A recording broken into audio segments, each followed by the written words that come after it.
Okay, so next on the card would be Davis versus Rodriguez 3 at middleweight. Um, so I've talked about a little bit about this in my last video I did about the middleweight division. So I'll keep this one pretty quick. This one, that second fight between them was one of the best fights I've ever seen. It was like Davis was getting the better of him at first, and then Azael started to turn it on and was getting the better of him towards the end. So like he lost, but shit was way closer than like a lot of people. I think that a lot of people even think. He like his last couple strikes, Azael like definitely were having an effect on Davis. The first few didn't, and I think he even had a club or a foul, some sort of foul in there. Or Azael did, I'm pretty sure. And but yeah, they weren't really having an effect on him until the end, like the last two. But they were stumbling him, like so. I think that one, I want to see that one so bad, And it's not that you can't give it to Isaiah. Like Isaiah looked really good at Power Side 8. He looks like a beast, and I'm pretty sure that's even a fresh matchup between him and Davis. I just want to see this one so bad between Isaiah and Davis. I know it'll deliver too. And Isaiah, like, it sucks so bad because he stepped on AJ. Like, if he doesn't step on AJ, this isn't even a conversation. But he stepped when he knocked him out, so that's technically a loss. And then I'm pretty sure the last fight he had before that was the second fight with Davis. So, so Isaiah looked even better against like AJ. Like it was close, man. That step was really close. It's so unfortunate. But yeah, I really want to see this one. I think it'd be fireworks. So next at welterweight, you have the rematch between Muniz and Blackburn. So I've also talked about this one. So I'm going to keep this one short as well. I believe Jules Scott won by DQ or something to do with that. That's what I've heard. So I just don't think it's good enough to warrant, like, Manny lost a close fight in a war. It was a great fight. Like, I don't think anybody wouldn't want to see that one again. And so, like, in order for somebody to take that from him, it would have had to have been crazy. And I just don't see. I even saw a picture on, I think it was Slap Jesus's Instagram, where it was like he posted a picture, which this is a bad look, by the way. He's probably pissed because he got released, but he posted a picture of Jules Scott's eye, like, and said, like, congrats on the win, and his eye looked crazy. So, like, I could definitely see that would be, like, some sort of an eye poke or, like, some sort of, like, on a club, maybe it happened, and then, like, a DQ win. So, there's just no other fight to, like, that Muniz one was a banger. It really was, and I think that Muniz got better as the fight went on. Like, I think that Muniz lost the first three and then won the last two. So it's kind of similar to, like, Azael, how he lost to Davis. Like, he was losing in the beginning and then came on strong at the end. Like, if that's, like, a 10-round fight, like, who wins that? So I think he had a similar situation. And I think that this one, if they make any other one but this, I think it'd be a mistake. So next at light heavyweight, you got Turpin versus Rivero. Turpin fought on Power Slap 8, we all know. Didn't go his way. Rivero won on Power Slap 7 by KO, but I think that Vern's just done too much to get it, or like he's done enough to get a title shot, like more than Rivero. So I think that would leave those two there. I have a little piece of inside info. Turpin actually commented on one of my posts on Instagram. And then, or he commented, and then he replied to a comment from John Davis saying, "I'm coming for you at 185," which I love. If you listen to one of my previous videos, I said that, like, I think that he would be amazing at 185.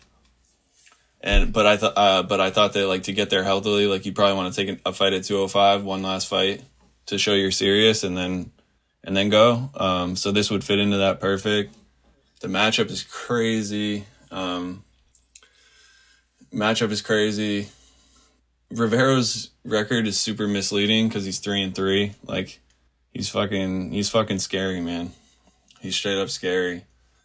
But Turpin, like, I think Turpin will fight anybody. So if he'd be down to fight Rivero, I'd be down to give my money. That's a fact. Yeah, I think Vern's just done too much to have Rivero get the shot over him. And then the rest of the division, I feel like in the middle is just kind of like they need to fight it out to see like who gets up top. After that comment from Turpin, I just don't see him going up to heavyweight. So, nor do I think it's a good idea. So I honestly, it made my day to know that like he's at least serious about that. But how good of a fight would this be, man? How good of a fight would this be? It's crazy.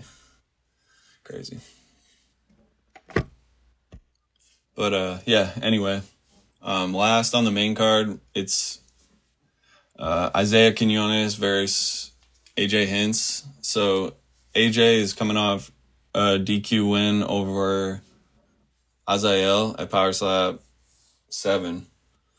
DQ win, those are never like that great. Like it was a foul, so although like it was really close, it was a foul. They called it a foul, so like he gets the win. I'm super curious to see how he bounces back. I'm really looking forward to seeing him fight again and see how he looks at 185. Azael put a huge shot on him, so like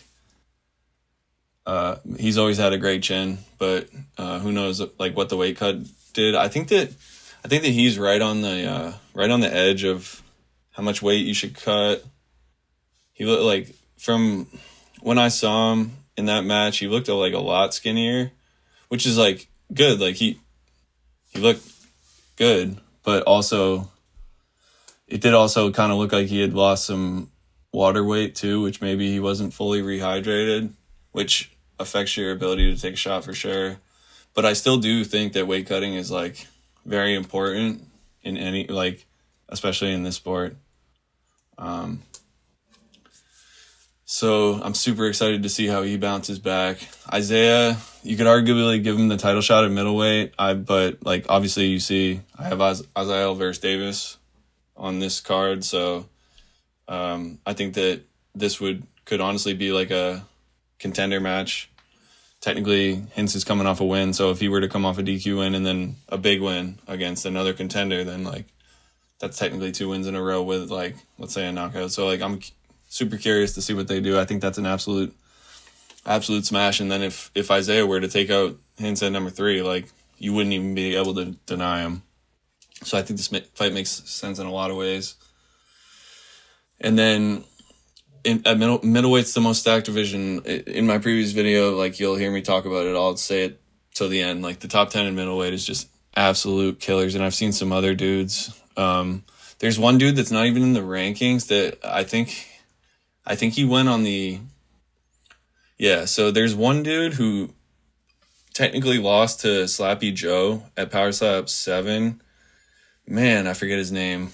But if you look it up, at Power Slap 7, Slappy Joe at number 10 won by DQ against a stepping foul on this kid who was like... He looks like a future champ in the one shot that I saw from him. Like, and then I saw him on the previews for the Road to the Title season 3. So he's definitely on that. And I'm pretty sure they took him out of the middle, or they didn't put him in the middleweight rankings because he's moving to 170, which is, if he moves to 170, dude, this kid, whoever the fuck he is, I'm going to look him up after, like his name and shit, but looks like a monster. You can look him up. Whoever just lost to Joseph Landman at Power Slap 7. Go watch that back and tell me that's not a future champ.